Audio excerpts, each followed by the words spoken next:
रखिएगा। आप लोग कमेंट बॉक्स में कमेंट दीजिएगा कि विटामिन डी का रासायनिक नाम क्या है। तो विटामिन डी का रासायनिक नाम होता है कैल्सीफेरॉल। विटामिन डी का रासायनिक नाम क्या है सर? तो विटामिन डी का रासायनिक नाम है कैल्सीफेरॉल। कैल्सीफेरॉल इसका रासायनिक नाम होता है, केमिकल नेम होता है। साथ में अगर आपके अंदर विटामिन डी की कमी हो जाती है तो आपको रिकेट्स रोग हो जाएगा सर। कौन सा रिकेट्स? आपको कौन सा रोग हो जाएगा? रिकेट्स रोग उत्पन्न हो जाएगा। और विटामिन डी का जो अच्छा स्रोत माना जाता है वो आपको सनलाइट माना जाता है, यानी सूर्य का प्रकाश माना जाता है। सूर्य का प्रकाश माना जाता है। तो विटामिन डी की कमी से आपको रिकेट्स हो सकता है, ये हम लिख देते हैं यहाँ पे कमी। विटामिन डी की कमी से रिकेट्स होता है। विटामिन डी का रासायनिक नाम कैल्सीफेरॉल है। विटामिन डी का जो प्रमुख स्रोत माना जाता है वो सूर्य का प्रकाश माना जाता है, सनलाइट माना जाता है। अगर हम इससे रिलेटेड अगर हम और भी विटामिन की बात करें तो सबसे पहले आप यही बताइएगा कि जो विटामिन शब्द है ये देने का सबसे पहले कौन व्यक्ति प्रयास किए? तब विटामिन शब्द को सबसे पहले फंक नामक वैज्ञानिक दिया था 1902 ईस्वी में। तो इस बात को आप याद रखिएगा कि विटामिन शब्द का प्रयोग सबसे पहले करने वाले वैज्ञानिक फंक थे जो 1902 में विटामिन का खोज करते हैं। ठीक है। अगर आपसे यहां से और क्या क्या सवाल बन जाएगा तो आपको यहां से यही सवाल बन जाएगा कि विटामिन ए का रासायनिक नाम क्या है? तो विटामिन ए का रासायनिक नाम रेटिनॉल है। विटामिन ए का रासायनिक नाम रेटिनॉल। यहां पे हम इसको हटा दें, आप यहां से नोट डाउन कर लीजिए या फिर जो आप भुतलाए उसको आप रिवीजन कर लीजिए। ठीक है, हम इसको इरेज कर रहे हैं, ये इरेज हो गया। विटामिन ए का रासायनिक नाम क्या है? विटामिन ए का रासायनिक नाम है रेटिनॉल। विटामिन ए का रासायनिक नाम रेटिनॉल। विटामिन बी का रासायनिक नाम? तो विटामिन B1 या फिर विटामिन बी का रासायनिक नाम थाइमिन है। क्या है? थाइमिन है। विटामिन बी का रासायनिक नाम थाइमिन है। विटामिन सी का रासायनिक नाम एस्कॉर्बिक एसिड है, एस्कॉर्बिक एसिड है। और विटामिन ई का रासायनिक नाम टोकोफेरॉल है। विटामिन ई का रासायनिक नाम टोकोफेरल, टोकोफेरॉल या टोकोफेरल। ठीक है, ये MTS पूछा था। ठीक है, विटामिन ई का रासायनिक नाम क्या है? टेकोफेरॉल या फिर टेकेफेरॉल है। ठीक है, तो इस बात को आप यहां से ध्यान रखिएगा। ठीक है, चलिए हम लोग सेकंड नंबर सवालों की ओर हम लोग आगे बढ़ जाते हैं। अगर आपको वीडियो पसंद आ रहा है तो वीडियो को लाइक, चैनल को सब्सक्राइब, बेल आइकन को ऑन कर दीजिएगा। ठीक है, चलिए हम लोग आगे बढ़ते हैं।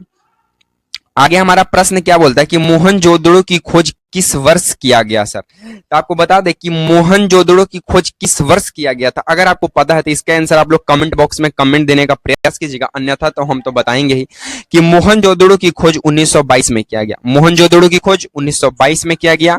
राखल दास बनर्जी यानी RKD, राखल दास बनर्जी के द्वारा किया गया। और जो मोहनजोदड़ो है ये सिंधु नदी के तट पर है, सिंधु नदी के किनारे स्थित है। ठीक है, अगर हम लोग यहां से सिंधु नदी की बात करें सर तो सिंधु नदी जल समझौता या फिर सिंधु जल समझौता जो है ये 1960 में हुआ था।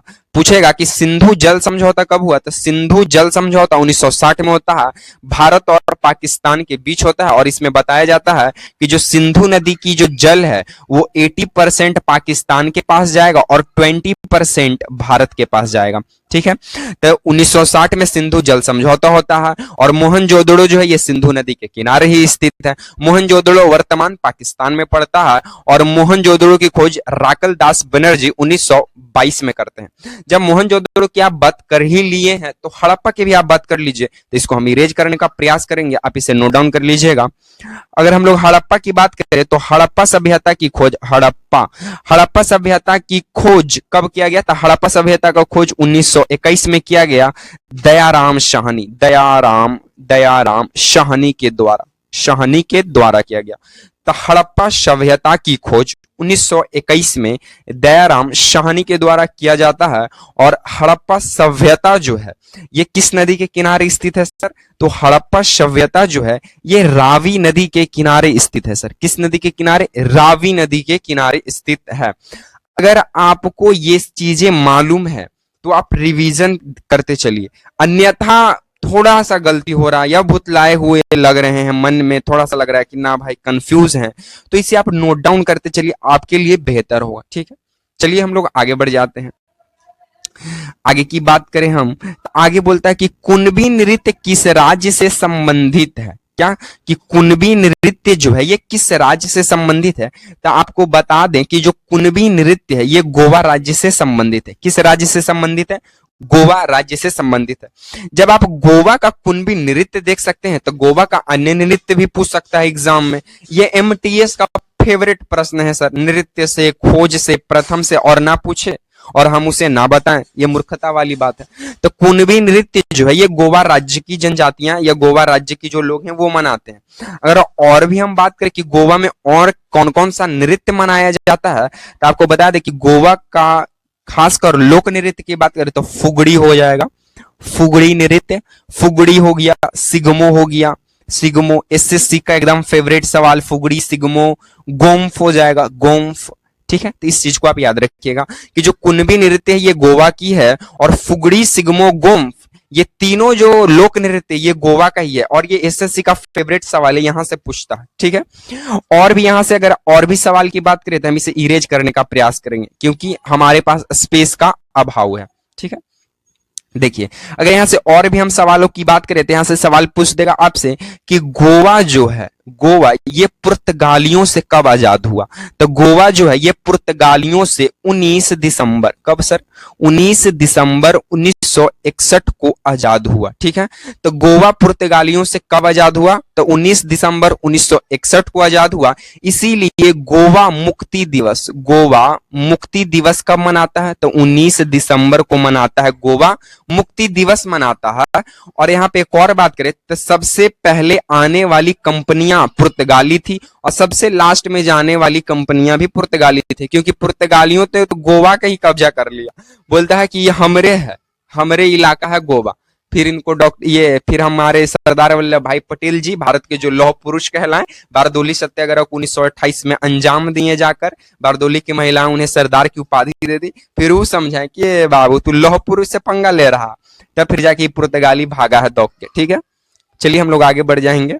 अगर हम लोग आगे की बात करते हैं तो आगे हमारा सवाल बन जाता है कि व्हीलर आइलैंड किस राज्य में स्थित है। सर ये एसएससी एमटीएस पूछा है। ठीक है, कि व्हीलर आइलैंड जो है ये किस राज्य में स्थित है। तो आपको जानकारी के लिए बता दें कि जो व्हीलर आइलैंड है या फिर व्हीलर द्वीप जो है इसे डॉक्टर अब्दुल कलाम द्वीप के भी नाम से जाना जाता है। ठीक है, जो व्हीलर आइलैंड है सर इसे हम बता दें कि इसका दूसरा नाम डॉक्टर अब्दुल कलाम द्वीप भी है और ये तमिलनाडु की राजधानी भुवनेश्वर में स्थित है।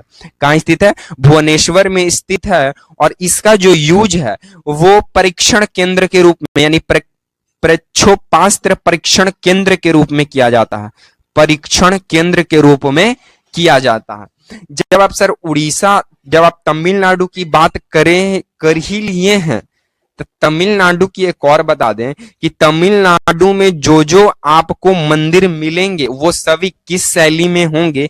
इसका आंसर आप लोग कमेंट बॉक्स में कमेंट कीजिएगा कि तमिलनाडु में महाबलीपुरम की बात करें, नटराज मंदिर की बात करें या फिर मीनाक्षी मंदिर की बात करें या फिर और हम देखें तो बृहदेश्वरी मंदिर की बात करें, उसके बाद और देखें तो रामेश्वरम मंदिर की बात करें, ये सभी किस शैली में है ये आप लोग आंसर कमेंट बॉक्स में कमेंट दीजिएगा। ठीक है, अगर हम लोग यहां तक पहुंच गए हैं तो उड़ीसा के बारे में आपको बता दें।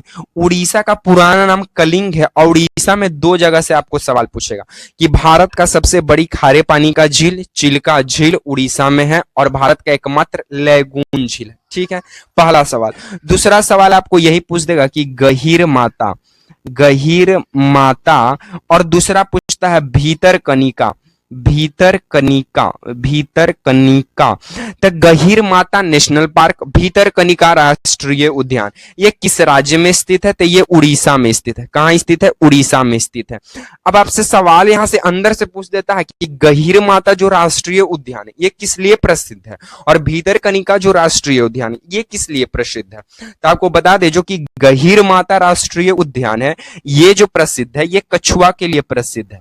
किसके लिए प्रसिद्ध है, कछुआ के लिए प्रसिद्ध है। और जो भीतरकनिका राष्ट्रीय उद्यान है ये मगरमच्छ के लिए जाना जाता है यानी प्रसिद्ध है। ठीक है, तो गहीर माता कछुआ के लिए, भीतरकनिका मगरमच्छ के लिए सर। और दोनों कहां पे है, उड़ीसा में है। सिमलीपाल की बात करें तो वो भी उड़ीसा में ही है। नंदन कानन की बात करें सफेद बाग वो भी उड़ीसा में, इस बात को भी आप ध्यान रखिएगा। ठीक है, अगर आपको वीडियो पसंद आता है तो वीडियो को लाइक, वीडियो को शेयर, चैनल को सब्सक्राइब करना मत भूलिएगा। अगर नहीं लगा तो डिसलाइक भी कर दीजिएगा। इसी तरह के सीरीज के साथ आपसे मिलेंगे नेक्स्ट वीडियो में। तब तक के लिए आप सभी भाइयों एवं बहनों को जय हिंद।